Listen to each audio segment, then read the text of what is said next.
দুর্নীতির জাতাকলে পড়ে চাকরি গেছে বহু যোগ্য শিক্ষক ও শিক্ষাকর্মীর। বিকাশ ভবনের সামনে আন্দোলন করতে গিয়ে জুটেছে তৃণমূল নেতার অনুগামীর লাঠি থেকে পুলিশের লাঠি। তারপর আবার আন্দোলনকারীদের বিরুদ্ধেই রুজু হয়েছে মামলা।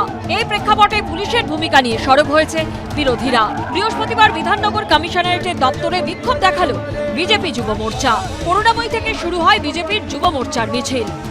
আগে থেকেই নিরাপত্তার জন্য কিন্তু পুলিশের বিশাল বাহিনী মোতায়েন রাখা হয়েছিল। একদিকে পুলিশের বাহিনী মোতায়েন, অন্যদিকে বিজেপি যুব মোর্চার কর্মীরা ইন্দ্রনীল খাঁয়ের নেতৃত্বে সঙ্গে রয়েছেন রাজ্য বিজেপির সাধারণ সম্পাদক জগন্নাথ চট্টোপাধ্যায়।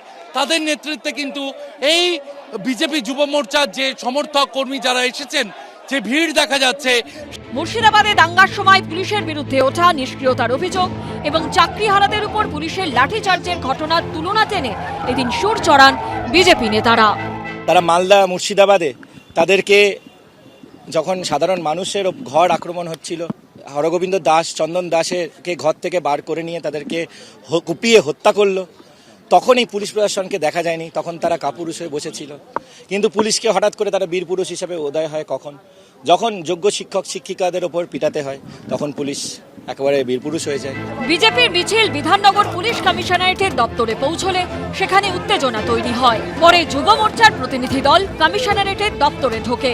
তবে বিধাননগরের পুলিশ কমিশনার ছিলেন না বলেই দাবি যুব মোর্চা নেতৃত্বে। ইন্দ্রনীল খাঁ, ওনার লজ্জা হওয়া উচিত। দিল্লিতে পুলিশ কি করে?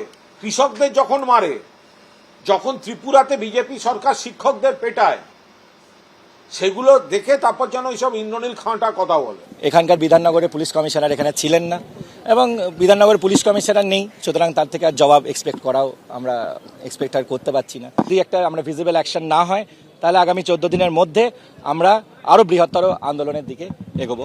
চাকরিহারাদের আন্দোলন চলছে, তা নিয়ে রাজনীতির চল কতদূর করাবে সেটাই দেখার। শিবাশিস মৌলিক, রঞ্জিত সাউ ও আশাবুল হোসেনের রিপোর্ট, এবিপি আনন্দ।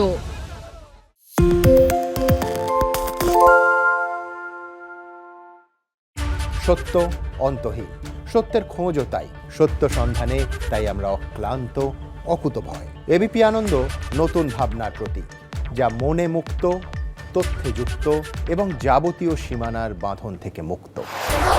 সীমা না শব্দটির মধ্যে লুকিয়ে আছে মানা শব্দটি, যেন চোখ রাঙানি এক অদৃশ্য বেড়াজাল, যা আটকে রাখে আমাদের এক ছোট্ট গণ্ডির মধ্যে।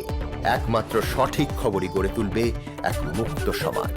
সেই জগৎ গড়ার লক্ষ্যে কোনো সীমানার ঠুকুটি আমরা মানব না। এবিপি আনন্দ এগিয়ে থাকে, এগিয়ে রাখে।